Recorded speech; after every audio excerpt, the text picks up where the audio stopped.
Assalamualaikum. Siapa yang dah join, siapa yang dah masuk, bagi tahu tuan-tuan berada di mana dan line di tempat tuan-tuan clear ataupun tidak. Dan kalau ada siapa janji-janji dengan saudara mara ke kawan ke untuk ajak join, bagi boleh teks mereka sekarang. Sementara kita belum mula ni. Silakan cepat masuk.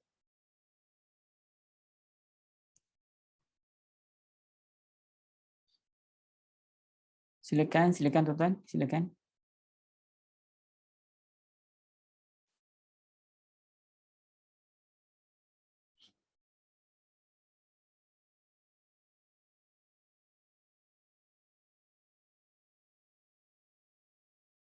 Silakan tuan-tuan.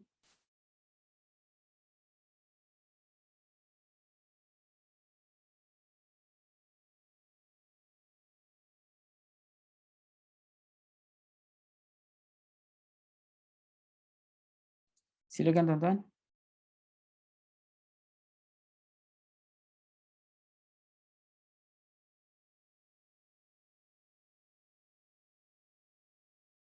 Silakan siapa yang dah join, tolong share di FB masing-masing. Mudah-mudahan rakan-rakan FB tuan-tuan ada dapat manfaat daripada program kita, insya-Allah. Silakan jemput masuk. Siapa yang baru first time masuk, saya ucap selamat datang, ya, selamat berukhuwah. Insya-Allah kita akan bersama seterusnya lah. Silakan tolong share di FB masing-masing tuan-tuan. Share ke follow ke macam itulah. Silakan. Siapa yang ada janji dengan saudara mara dekat WhatsApp group ke apa ke, bolehlah WhatsApp mereka sekarang, WhatsApp di group masing-masing. Kata kita dah nak start dah sekejap lagi, insya-Allah. Silakan jemput masuk. Hari ini kita bahaskan ayat yang ayat daripada surah Yasin, ayat yang ke-48 ni. Silakan tuan-tuan, silakan jemput masuk.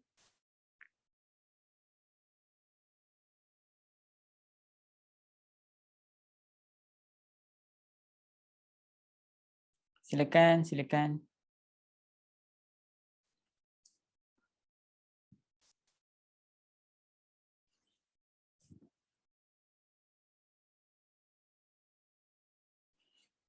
Jemput masuk tuan-tuan. Kita akan mulakan sebentar lagi, insya-Allah. Siapa yang tak ada Quran di tangan pun tak apa, sebab nanti kita akan share screen, so tuan-tuan boleh tengok apa yang saya tengok di sinilah. Kalau kita share screen yang sama, memudahkan saya dan memudahkan pelajar-pelajar jugalah, memudahkan tuan-tuan. Siapa yang belum download kita punya kamus Al-Furqan, tuan-tuan boleh berbuat demikian di www.ustaznasar.com. Di situ tuan-tuan boleh download kita punya kamus Al-Furqan tu, 30 juzuk tu, penuh 30 juzuk, cuma je tak ada bayaran apa-apa. Dan tuan-tuan kalau nak download kita punya diagram yang kita gunakan dalam pengajian kita pun boleh download di tempat yang sama juga, di ustaznasar.com tu juga. Tapi kalau diagram tu tuan-tuan boleh print, cuma kamus Al-Furqan tu tuan-tuan tak boleh print.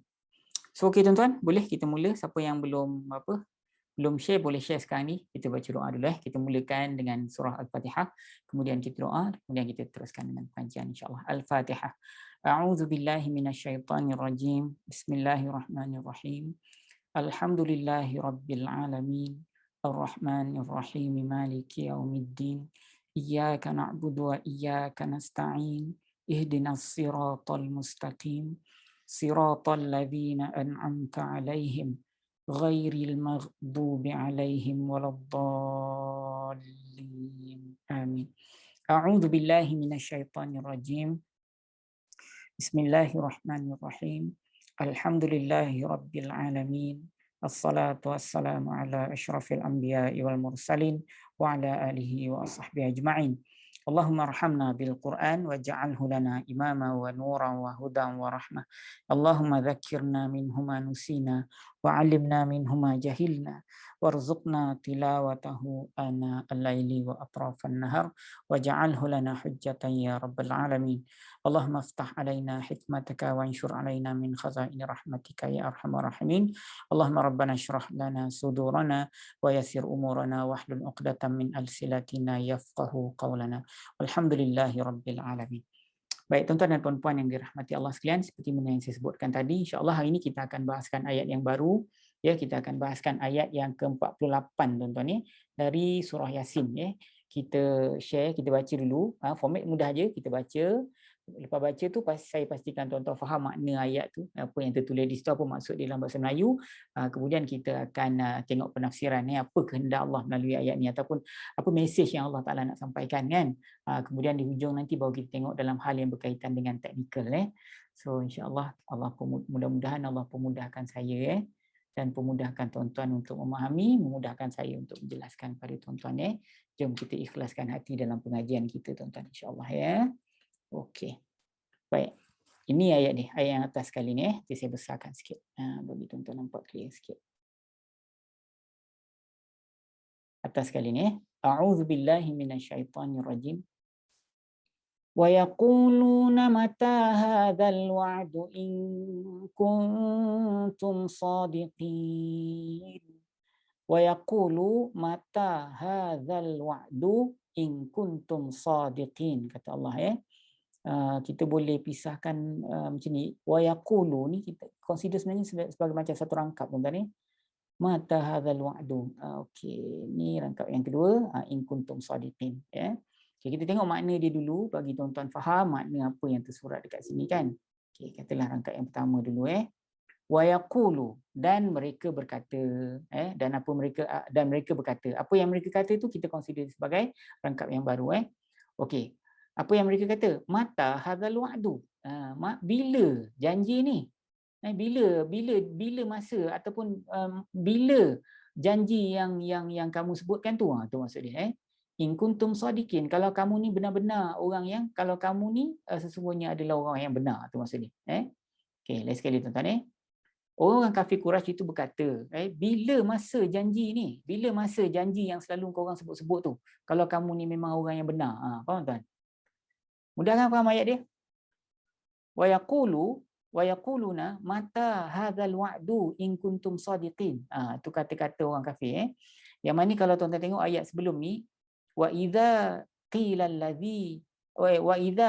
lahum anfiqu mimma razaqakumullah qala alladziina kafaru lil ladziina amanu anut'imu ma la yasha'ullahu at'amah in antum illa fi dhalalim mubin, kata Allah dalam ayat sebelum ni. Yang mana apabila dikatakan kepada orang kafir itu berinfaklah dengan apa yang telah Allah rezekikan kepada kamu. Jadi kemudian orang kafir ni kata apa tahu? Dia balas kepada orang-orang beriman, dia kata adakah kami nak bantu, nak bagi makan kepada orang yang orang yang Allah janji nak bagi makan kepada mereka, maknanya maksudnya mereka mengingkarilah. Tuan-tuan tengok dalam pertemuan kita sebelum ni, mereka mengingkari ataupun apabila mereka diseru untuk menginfakkan sebahagian daripada harta, mereka telah kufur dengan arahan ataupun perintah tersebut So hari ni Allah Taala sambung wa yaqulu kalau betul lah kami tak bagi infak, nanti kami akan ditimpa dengan musibah. Kalau kami tak nak dengar, kalau kami tak nak berhenti daripada perbuatan yang kami buat sekarang ni, nanti Allah akan kenakan itu, Allah akan kenakan ini, hari kiamat itu akan jadi begitu, hari kiamat akan jadi begini, kami akan masuk neraka, kamu akan masuk syurga. Janji mana janji dia kata seolah-olah macam dia minta cepat Allah Subhanahu Wa Taala tu hantarkan azab kepada mereka. Tu Allah Taala kata wa yaquluna, dan mereka berkata, orang kafir Quraisy kata, madza hadzal wa'du.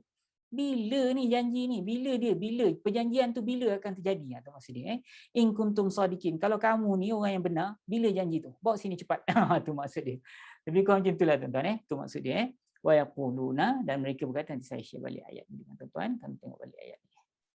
Wa yaquluna dan mereka berkata, dan orang kafir itu berkata, mata hadzal wa'du. Bilakah janji ni? Bila janji hari kebangkitan tu? Janji seksa tu bila? In kuntum shadiqin. Kalau kamu ni orang Islam, kalau kamu ni benar, bila? Tu maksud dia. Faham tuan-tuan ayat tu? Mudah-mudahan tuan-tuan boleh faham lah Okey, sekarang ni tuan-tuan dah faham ayat tu. Sebenarnya apa mesej yang Allah Taala nak sampaikan melalui ayat ni kepada kita hari ni tuan-tuan tuan-tuan jangan tengoklah ayat ni jangan tuan-tuan tengok ayat ni seolah-olah ayat ni untuk orang kafir Quraisy dulu. Dia orang dah settle lah, dah tak ada masalah dah. Yang kena seksa dalam kubur dah kena seksa dah. Yang bahagia dah. Sekarang ni ayat ni untuk kita hari ni. Sebab ayat Quran ni dia relevan untuk sepanjang masa. Dia relevan untuk sepanjang zaman, untuk semua orang di semua tempat. Okey. Dalam ayat ni tuan-tuan, orang kafir kata Bila janji, bila janji. Macam tu maksudnya. Jadi dalam konteks saya ni tuan-tuan, Allah Subhanahu Wa Taala ni sebenarnya dia masih lagi menjelaskan kepada kita ataupun beri gambaran kepada kita sebenarnya macam mana sikap orang kafir tu tuan-tuan. Sama ada dilafazkan ke ataupun dia tak lafazkan apa yang ada dalam hati dia tu, ya sebenarnya inilah sikap dia orang yang sebenar sebenarnya. Inilah sikap mereka yang sebenar. Ya, sifat mereka ni memang suka mengolok-olokkan janji Allah tuan-tuan. Sama ada di hadapan orang Islam atau semasa mereka berada bersama dengan mereka. Jadi sikap mereka memang macam tu. Mereka ni suka memperolok-olokkan janji-janji Allah. Mereka tak percaya dengan Al-Quran. Dan mereka tak percaya dengan apa yang telah dijanjikan oleh Allah Subhanahu Wa Taala tuan-tuan. So dalam konteks saya ni Allah Subhanahu Wa Taala bagi contoh perkataan-perkataan mereka, dan mereka ni sebenarnya sengaja mencabar orang beriman, ya, ada kalanya yang vokal, mencabar orang beriman. Tujuannya tak lain tak bukan tuan-tuan, ialah untuk mempersenda-sendakan orang Islam lah. Untuk mempersenda-sendakan orang Islam, itu tujuan sebenarnya. Dia cabar, tujuannya apa? Tujuannya ialah untuk mengolok-olokkanlah orang yang beriman. Dalam kitab kau kata kononnya begini. Macam tu tuan-tuan.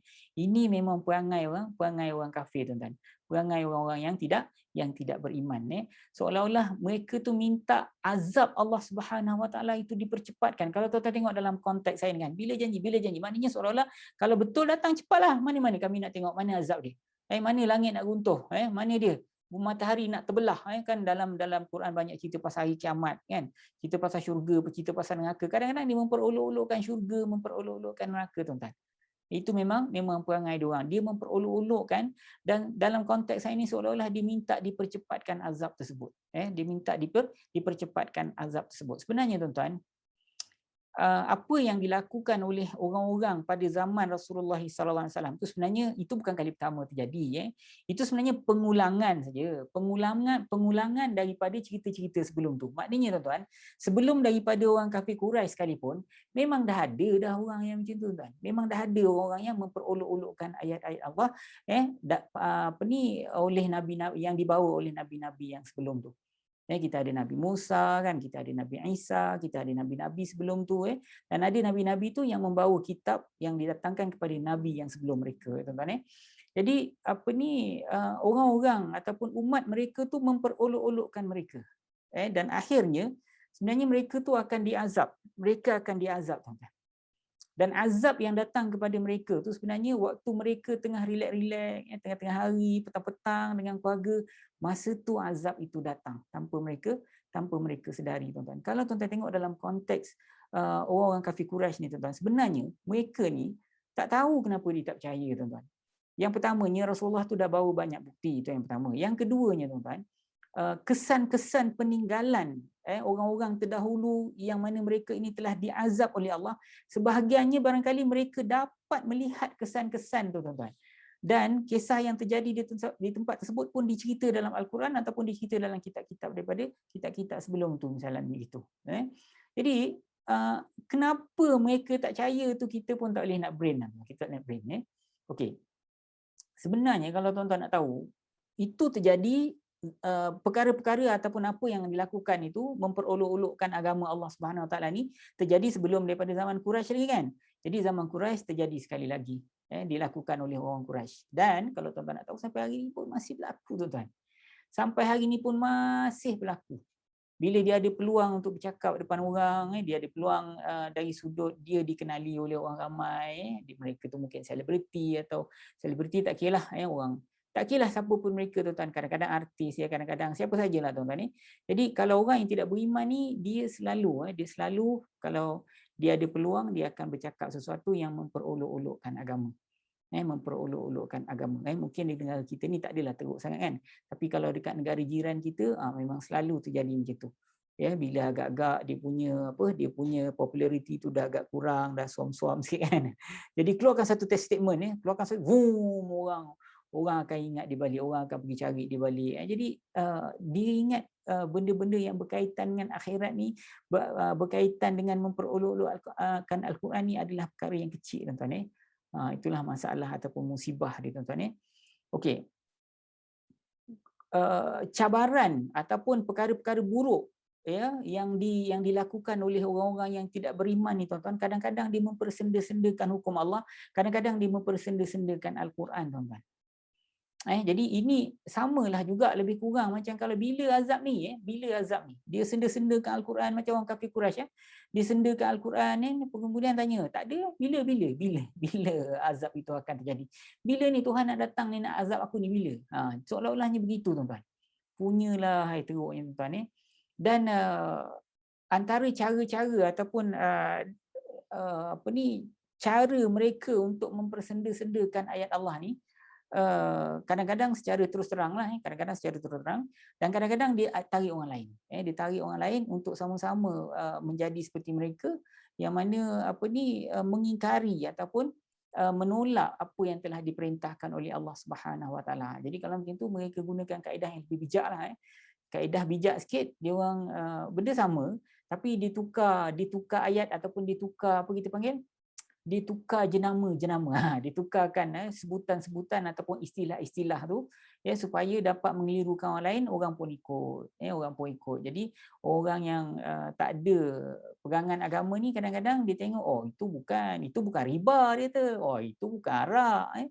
Contohnya apa tahu? Contohnya antara perkataan tu kan, macam dia nak samakan semua agama kan, dia letak satu nama lain, liberalisasi. Pernah dengar kan kata liberalisasi, liberalisasi. So itu sebenarnya kalau kita dengar betul-betul sebenarnya dia nak cuba samakan semua agama, tapi atas tiket sebutlah tiket apa pun untuk memberi kita panggil memberi kebebasan ke apa ke benda tak kira. So itu antara jenama-jenama baru yang mereka perkenalkan, ataupun kalau tuan-tuan pernah dengar disebut ini adalah hak individu. Tuan-tuan pernah dengar kan?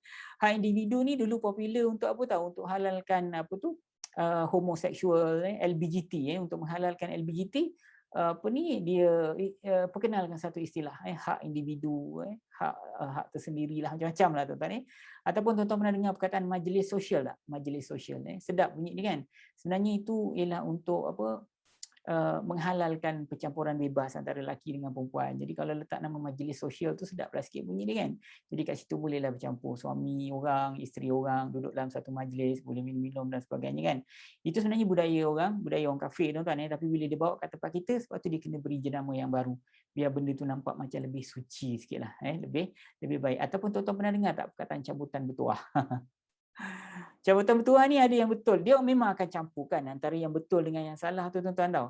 Jadi di situlah dia sebabnya kalau kita nak tukar terus immediate susah kan. Jadi dia kena ada satu majlis di tengah-tengah itu ya untuk menutup pertukaran tersebut bagi orang tak perasan ni. So antaranya cabutan bertuah lah. Cabutan bertuah ni gunakan istilah tu untuk menghalalkan perjudian jenis yang tertentu. So dimulakan dengan cabutan bertuah dan sebagainya lah tuan-tuan. Ada yang betul tapi ada yang salah. Jadi mula-mula betul dululah, lepas tu bila dah ini cabutan bertuah aja, apa salahnya tu begitu. Ataupun tuan-tuan kalau pernah dengar perkataan perkahwinan kontrak, kahwin kontrak kan, pergi kat negara jiran ke apa kan, lepas tu kita pak lebay tak boleh nak berzina kan. Jadi kat saya tak apa pak, kita dah cakap macam bahasa dia orang pula. Tak apa dia kata boleh dia kata kita bukan berzina, kita kahwin dia kata. Nanti lepas minggu boleh balik cerailah balik dia kata. Jadi perkahwinan kontrak. Sebenarnya tuan-tuan tu tak lain tak bukan ialah untuk menghalalkan penzinaan tuan-tuan. Ya. Ataupun kalau tuan-tuan pernah dengar faedah pinjaman. Mana ada orang tak pernah dengar faedah pinjaman kan? Itu istilah tu untuk halalkan apa tuan-tuan? Itu untuk halalkan riba. Betul tak tuan-tuan? Jadi antara istilah lah, dan macam-macam lagi istilah baru yang digunakan untuk menghalalkan sesuatu yang haram. Bila digunakan istilah tu daripada yang halal tu dia boleh daripada yang halal dia nak tukar kepada sesuatu perbuatan yang haram tu. Jadi itu ialah pertengahan dia. Nanti bila sampai dekat sini jadi baru mudah untuk pergi yang kedua. Dia macam batu loncatan. Ada banyak macam-macam istilah yang digunakan. Lepas tu sebenarnya tuan-tuan, iblis ni dia menampak elokkan perbuatan mereka tu. Biasanya bila mereka lakukan kali pertama, selalunya tak ada kesan. Itu problem dia. tak ada musibah yang diturunkan, mereka akan seronok melakukannya lagi kan. Bila buat sesuatu tu tuan-tuan, bila lakukan sesuatu tu, jadi azab ni dia tak turun immediate tau, dia tak turun immediate. Jadi biasanya Allah akan bagi istidraj dulu dekat dia. Biarkan. Jadi bila kali pertama tak ada konsekuens apa-apa, kali kedua pun tak ada konsekuens apa-apa, kena pula waktu tu kalau para ulama dia tak boleh nak bersuara contoh, ataupun ulama dia senyap. Kat Malaysia ni masih best lagi tuan-tuan. Kalau kita buat merapu je, mesti ada ulama kita yang bising. Kadang-kadang ada jugalah yang orang tak berapa ulama pun mengeluarkan fatwa macam-macam kan. Tapi itu bisa ada point lah. Tapi yang penting ada orang yang masih lagi bersuara dekat Malaysia ni kan. Tapi kalau andai kata satu masa kita tak bersuara untuk menyanggah perbuatan-perbuatan salah ni, bila datang dengan perkara-perkara bid'ah pun tak ada orang nak tegur, buat perkara-perkara yang meniru orang Syiah, dan perbuatan mereka tu jelas-jelas haram kan. Jadi kita pun tiru juga. Jadi tak ada ulama kita yang nak bising, yang nak bangkitkan perkara ni. Nanti tunggulah tuan-tuan. Kita ni semua akan kena, dan ulama itulah yang akan kena dulu walaupun dia tak setuju. Sebab apa? Sebab dia tidak mensuarakan perkara tersebut. Jadi insya-Allah kat Malaysia ni masih okey lagi. Tapi jangan sampai kita jadi macam tu.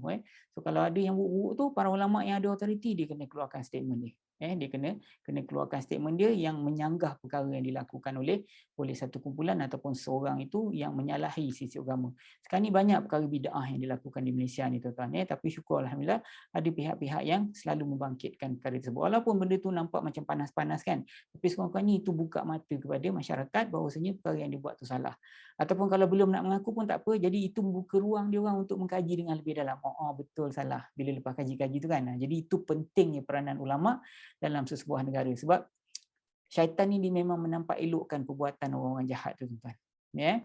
Melalui ayat ni tuan-tuan, Allah Subhanahu Wa Taala ni antara lain dia nak para dai ni bersabar. Kenapa Allah Taala cerita perangai mereka? Allah Taala cerita tu perangai mereka tu bukan tak lain tak bukan ialah supaya para dai yang menjalankan kerja dakwah ni boleh bersabar. Bersabar sebab apa? Sebab bila kita dah tahu inilah antara ujian-ujian yang bakal kita hadapi daripada orang-orang yang kufur dengan perintah Allah kan. Jadi pada waktu tu kita akan lebih bersedialah. Kita akan lebih bersedia dan mudah-mudahan kita akan lebih bersabar. Jadi antara lain supaya para dai itu jangan patah semangatlah dalam mengajak orang mentaati perintah Allah.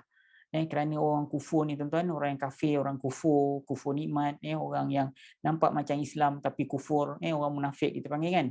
Ini memang berada di sepanjang zaman, daripada zaman Rasulullah sampailah hari ini tuan-tuan. Daripada zaman Rasulullah dulu orang munafik tu dah ada masa Rasulullah berada di Madinah kan. Masa zaman di Mekah tu belum ada lagi munafik. Kalau kafir lah, kalau muslim lah. Di Madinah tu dah start ada sampailah hari ini, tak pernah habis. Orang munafik tu sentiasa akan ada. Depan mata macam suka sangat dengan agama kan, tapi sebenarnya dalam hati diorang tunggu je bila lah masa Islam ni akan jatuh, Islam ni akan kalah. Dan bila sesuatu dimenangi oleh orang kafir tu, kami suka tu kan, seronok macam cerita Afghanistan kan.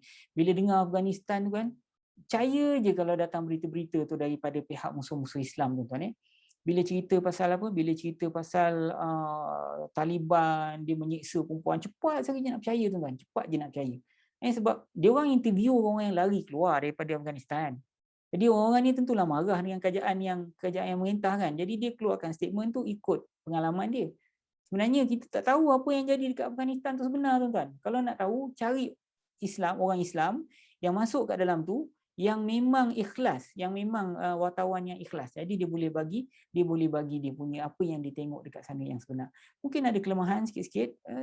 Negara baru, apa masalah negara baru? Ada kelemahan, kekurangan dia sikit. Tapi di dalam proses penambahbaikan, tak ada lagi orang kena tembak kat sana.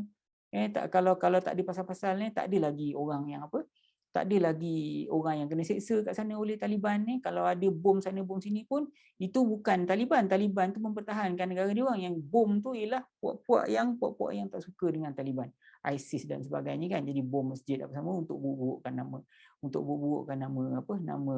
nama pejuang-pejuang mujahidin Afghanistan itu kan. So kita jangan percaya 100% tuan-tuan. Apa yang kita dengar kita cek dulu. Sumber kita tu kena sahih tuan-tuan. Sebab sekarang ni dunia memang tengah provoke ataupun dunia tengah duk memburuk-burukkan Afghanistan, sebab possibility untuk Afghanistan tu berjaya untuk memerintah negara dia dengan baik sangat tinggi tuan-tuan. Sebab mereka ni bukan lagi apa tu Taliban yang kita kenal 20 tahun dulu. Mereka ni dah banyak belajar, dia dah tengok negara-negara yang boleh mereka jadikan contoh tuan-tuan. So kerja-kerja dakwah ni kita kena teruskan, sebab apa tahu? Yang jahat ramai, tapi yang baik lebih ramai tuan-tuan. Ramai lagi orang yang nak dengar apa yang kita bawa. Yang orang lembut hati ni masih ramai yang nak terima apa yang kita bawa, apa yang kita ajar tuan-tuan. Walaupun ada beberapa orang yang jahat tu sebenarnya. Yang jahat tu sebenarnya dia ramai, tapi tidaklah seramai orang yang lembut hati. Orang yang lembut hati ni jauh lebih ramai daripada orang yang jahat ni tuan-tuan. So kita tengok apa yang kita boleh ambil dalam konteks teknikal Nahu dalam ayat yang kita bahaskan hari ini tuan-tuan. Okey. Wa yaquluna, wa maknanya dan, ini merupakan kalimat haraf. Tuan-tuan ingat tak dalam Quran ada berapa jenis kalimat? Ada 3 saja kalimat tuan-tuan. Kalimat isim, fi'il dan haraf. Ini dia. Ini diagram kita yang pertama. Kalau tuan tengok dalam Quran ada 3 jenis kalimat saja, isim, fi'il dan haraf. Jadi wa tu masuk dalam kelompok kalimat haraf. Jadi kalau di kalimat haraf, dia termasuk dalam kalimat haraf apa gelaran dan fungsi dia. Ini peringkat kedua tuan-tuan akan dijelaskan.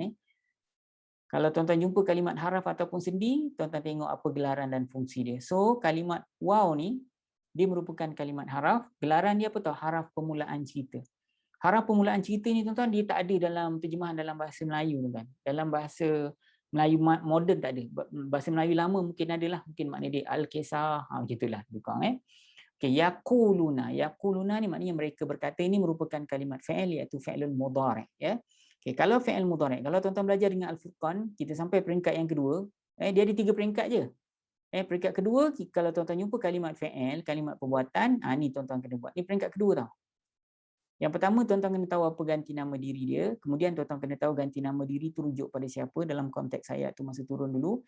Yang ketiga, tengok kalau ada maf'ulun bih. Maf'ulun bih ni maknanya yang kena buat. Okey, sekarang ni yaquluna, mereka berkata, ni fi'il. Okey, yang pertama kita tahu dia fi'il mudhari' sebab tak ada telah. Ganti nama diri dalam kalimat yaquluna inilah mereka berkata, mereka. So yang kedua kita kena tahu mereka ni rujuk pada siapa? Mereka ni rujuk kepada orang-orang kafir Quraisy lah dalam konteks ayat ni masa turun dulu. Ada tak maf'ulun bih? Jawapannya tak ada. Maf'ulun bih ni yang kena buat ni. Mereka berkata yang ni memang jenis kalimat yang tak ada maf'ulun bih tuan-tuan. Kalau jenis yang ada maf'ulun bih ni contohnya macam kalimat apa tahu? Macam kalimat dia makan nasi atau dia mengumpat, itu ada yang kena umpat. Tapi kalau dia berkata ini bukan kalimat yang ada maf'ulun bih. Kalau pelajaran peringkat ketiga, fi'il mudhari' merupakan kalimat yang mu'rab. Merupakan fi'il yang mu'rab. Nanti kita bahas semula tentang fi'il kalau kita jumpa di ayat yang lain. Mata, bilakah? Ini merupakan kalimat isim tuan-tuan, tapi isim yang ada gelaran dan fungsi. Ini kita panggil isim tanya. Kalau dalam istilah teknikal bahasa Arab, kita panggil dia sebagai isim istifham. Ini kalau tuan-tuan belajar peringkat yang kedua juga, bila kita jumpa fi'il ni, dia fi'il ada 2 jenis tuan-tuan. Satu fi'il tu isim. Fi'il pula, isim. Isim tu maknanya nama. Kalau itu masuk dalam kelompok kalimat isim, bukan fi'il, maafkan saya. Kalimat isim dia ada 2 jenis, satu isim yang ada gelaran dan fungsi, satu lagi isim biasa. Jadi kalimat mata tu, dia kalimat isim yang ada gelaran dan fungsi ni tuan-tuan. Itu kita panggil dia sebagai isim tanya ataupun isim istifham. Contoh dia siapakah, berapakah, bilakah, bagaimanakah. Tapi kat sini kita jumpa apa tuan-tuan? Kita jumpa kalimat mata, bilakah. Ni ialah kalimat isim. Kita gelarkan dia sebagai isim tanya ataupun isim istifham tuan-tuan. Kemudian hadza. Hadza maknanya ialah ini. Ini pun isim juga tuan-tuan. Tapi ini kita panggil dia isim tunjuk. Dalam istilah teknikal Nahu kita panggil isim isyarah. Isim isyarat atau isyarat, isim isyarat. Jadi isim isyarah ni tuan-tuan tengok. Kalau kita belajar peringkat yang kedua, dia termasuk kalimat isim, jadi isim yang ada gelaran dan fungsi juga tahu. Dia termasuk dalam yang ketiga ni, isim tunjuk ataupun isim isyarah. So isim isyarah ni ada 2 jenis tuan-tuan. Satu isim isyarah yang jauh, satu isim isyarah yang dekat. Jadi kalau ini dia ialah isim isyarah yang dekat lah, hadza ataupun hadhihi salah satu. Tuan-tuan. Jadi dekat sini kita jumpa dia hadza kan. Jadi hadza ni merupakan isim tunjuk, isim isyarah. So isim tunjuk yang jauh ke yang dekat tuan-tuan? Ini. Ini tentulah yang dekat. Kalau yang jauh itu. Betul kan tuan-tuan? Okey, baik. Sekarang ni kalimat berikutnya ialah wa'du. Wa'du ni maknanya ialah janji tuan-tuan. So ini merupakan kalimat isim, tapi dia ni ialah isim biasa tau. Dia ni bukan isim yang ada gelaran dan fungsi kat sini. Kalau tuan-tuan belajar peringkat yang kedua tadi, ingat tak? Dia ni termasuk dalam kelompok kalimat isim kan, wa'du tu. Tapi dia ialah isim biasa. Apa beza antara isim yang ada gelaran dan fungsi dan isim biasa ni tuan-tuan? Okey, pada peringkat yang ketiga kita akan bahas dengan lebih lanjut tentang kalimat isim ni. Tengok saya bawa tuan-tuan. Ni peringkat yang ketiga, peringkat yang terakhir tau. Jadi kita pun bahas dengan tuan-tuan. Kalimat isim sebenarnya dia masih ada dua lah. Satu isim, yang ni satu isim belah sini kan. Yang ini sebenarnya ialah isim yang ada gelaran dan fungsi. Yang kita jumpa tadi dalam peringkat yang kedua tadi, nampak tak? Tapi pada peringkat yang ketiga, kita dah tukar nama dia tau. Kita panggil dia isim yang kebal, isim yang mabdi. Tak boleh ubah. Apa maksud tak boleh ubah? Kalau tuan-tuan tengok kalimat isim, tadi kan kita jumpakan hadha kan. Mana tuan-tuan boleh tukar jadi hadha, jadi hazu. Hazu mana ada? Hadha lah. Hazi mana ada? Hadha dia tetap hadha. Itu kita panggil dia kebal. Kebal tuan-tuan tak boleh ubah sebutan dia. Baris ujung dia tak boleh diubah. Tapi kalau kalimat isim yang kedua, isim itu kita kat sini kita panggil dia isim mu'rab. Kita tak panggil isim biasa dah. Isim yang kita boleh ubah-ubahkan baris hujung dia. Jadi dia boleh berubah kepada 3 jenis perubahan lah. Itu kita panggil dia isim yang mu'rab, boleh ubah baris. Tengok saya besarkan ni. Kita tengok isim mu'rab maknanya boleh ubah baris. Kalau yang mabni tadi apa? Yang mabni tadi tidak boleh ubah baris, dia kebal kan. Okey.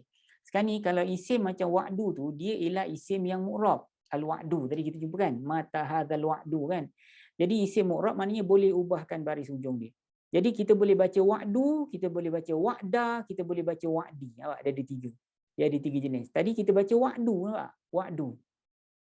Kalau di wa'du maknanya dia sedang berpangkat marfu'. Dia sedang berpangkat marfu', tu maksud dia. Okey, sebab apa marfu'? Nanti kita jelaskan kemudian, sebab dia badal kepada hadza ni. Itu agak teknikal, nanti lain kali kita bahaskan tuan. So inilah kalimat isim. Tanda isim ni mana? Tanda isim dia ada al di pangkal kalimat. Dia ini merupakan isim biasa. Kenapa isim biasa? Sebab isim biasa yang jenis hujung dia boleh kita ubah-ubahkan. Kemudian kalimat berikutnya in. In maknanya jika tuan-tuan. Ini merupakan kalimat haraf. Ini ialah kalimat haraf. Kan saya kata dalam Al-Quran ada 3 jenis kalimat saja. Sama ada kalimat isim, fi'il dan haraf. Nama, perbuatan, sendi. Jadi pada peringkat yang kedua baru kita jelaskan pada tuan-tuan. Kenalkan kepada tuan-tuan kalau haraf ni kita kena tahu gelarannya apa, fungsinya apa. Kalau macam in tu tadi tuan-tuan, in tu jika kan. Dia termasuk dalam kelompok kalimat haraf, dia termasuk dalam kelompok kalimat haraf jika haraf pengharapan. Jika sorry. Jika merupakan haraf syarat. Dia merupakan haraf syarat in. Nombor 10 ni. In kan jika, kalau, jika semua ialah kelompok dalam kelompok haraf syarat. Kenapa syarat? Ingat tak tuan-tuan? Kalau syarat tu maksudnya ialah jika dan kalau. Dia syarat, dia kena ada akibat dia kan. Jika engkau makan, nescaya engkau kenyang. Jika engkau lari, nescaya kami kejar. Dia kadang-kadang disebut syarat je. Jawabnya dia tak sebut, tapi kita pandai-pandai sendirilah. Contohnya macam katalah main-main tak nak belajar anak kan. Tiba-tiba mak kata, kalau awak gagal peksa, tak cakap pun kan. Tapi anak-anak tu pandai-pandai sendirilah. Kena cubit ke, kena rotan ke, kena tarik gadget ke, tak boleh main ke. Jadi itu anak-anak tu yang akan jawab sendiri. Ada juga kes ni tu kan. Tapi kebanyakannya memang disebut syarat dia ada jawab dia tuan-tuan. So kalau dalam konteks ayat ni tuan-tuan, dia tidak disebutkan dia punya jawab. Cuma kita pandai-pandai sendiri je. Ni tadi in kuntum sadiqin. Mata hadzal wa'du in kuntum sadiqin. Bilakah janji tersebut jika kamu orang-orang yang benar. Maknanya jika kamu orang-orang yang benar, janji tersebut akan dah hadirlah pada hari ini. Itu maksud dia. Lebih kurang gitulah kalau kita nak buat sendiri dia punya jawab dia kan. Tapi di sini tak ada disebutkan. Kalau tuan-tuan kata, Ustaz, ini mungkin terbalik Ustaz. Jika kamu benar, bila janji tersebut? Mungkin adalah dia punya kebenaran dia, tapi dalam konteks rangka hujung ni memang tidak disebut mana dia punya akibat ataupun jawab dia. Okay, kuntum ini merupakan kalimat fa'il, yang ni ialah kalimat fa'il madhi. Ni ada telah kan. So kuntum ni dia adik-beradik dengan kana tuan-tuan. Apa makna adik-beradik kana? Nanti satu hari kita akan bahaskan tentang kana saja bila kita jumpa dalam ayat yang lain. Okay, sadiqina maknanya orang-orang yang benar. Ini merupakan kalimat isim. Ini merupakan kalimat isim tapi datang dalam bentuk jamak muzakkar salim. Kalimat jamak muzakkar salim ni dijamak atau di plural. Di plural nanti saya bagi tuan-tuan satu contoh yang mudah. Kalimat plural dalam bahasa Arab ni kadang-kadang dia ada plural yang salim tau. Jamak untuk muzakkar tapi yang salim. Tapi kadang-kadang ada jamak yang tak salim. Jamak kita panggil di jamak taksir tau. Contoh di jamak salim ni macam ni tau. Katalah muslim, seorang lelaki Islam kita panggil muslim kan. Jadi jamak salim ni dia boleh ditambah muslimina ataupun muslimuna. Kan muslimina, muslimuna. Kalau kafir, kafirina, kafiruna. Kalau jamak dia seorang lelaki kafir kita panggil kafir. Kalau jamak dia kafirina, kafiruna. Kalau saim seorang lelaki yang berpuasa. Kalau jamak dia saimina, saimuna. Dua-dua saimina ke saimuna, dua-dua maknanya orang-orang yang berpuasa jamak. Itu kita panggil jamak salim. Sebab jamak salim ni, salim tu maksudnya ialah sempurna ataupun kita kata jamak yang ikut kaedah yang telah ditetapkan dalam bahasa Arab. Itu maksudnya. Ina ataupun una dekat ujung. Tapi ada jamak yang taksir. Jamak taksir ni maknanya jamak yang tidak diikut kaedah. Contoh dia apa tau? Contoh dia macam katalah alim. Alim seorang lelaki yang alim tau. Tapi kalau jamak dia apa? Kita tak kata al-alimuna, al-alimin, tak ada. Kita kata al-ulama. Nampak? Ulama. Ulama tu ialah jamak untuk apa ni? Untuk orang-orang, untuk orang alim. Jamak dia, plural dia tau. Dia tak pakai ina, una punya kaedah. Ataupun contoh lain apa ya? Rajul. Rajul ni seorang lelaki. Kalau plural dia tak kata rajulina, rajuluna, tak ada. Kalau jamak untuk rajul ni ialah rijal. Rijal, nampak? Rijal. So rijal tu jamak dia lah. Itu kita panggil jamak taksir. Jamak yang tidak ikut kaedah. Jamak salim ni jenis jamak yang ikut kaedah. Atau contoh lain macam masjid. Satu masjid kita panggil masjid. Jamak dia apa? Masajid. Kalau satu kitab. Kalau jamak kitab apa? Kutub. Kalau rumah, orang Arab cakap apa? Bait kan, bait. Kalau satu rumah. Kalau rumah-rumah disebut buyut. Walaupun kelakar bunyi dalam bahasa Melayu, buyut. So kalimat yang tuan-tuan jumpa sadiqin itu merupakan kalimat jamak. Kita panggil dia jamak salim. Jamak salim untuk muzakkar ataupun jamak muzakkar salim. Kalau jamak muannas salim pun ada, macam muslimah kan, seorang perempuan Islam. Jamak dia muslimati, kafirah, kafirati, mukminah, mukminati, ati. Itu ialah tanda jamak untuk muannas, jamak yang ikut kaedah. Itu kita panggil jamak salim. Satu lagi jamak taksir yang tak ikut kaedah tadi. So terima kasih tuan-tuan atas perhatian dan insya-Allah nanti kita berjumpa di lain pertemuan. Tuan-tuan tolong share, tuan-tuan share banyak-banyaklah. Mudah-mudahan kawan-kawan tuan-tuan boleh dapat manfaat daripada program kita ya. So terima kasih atas perhatian. Jumpa lagi di selain kesempatan. Assalamualaikum warahmatullahi wabarakatuh.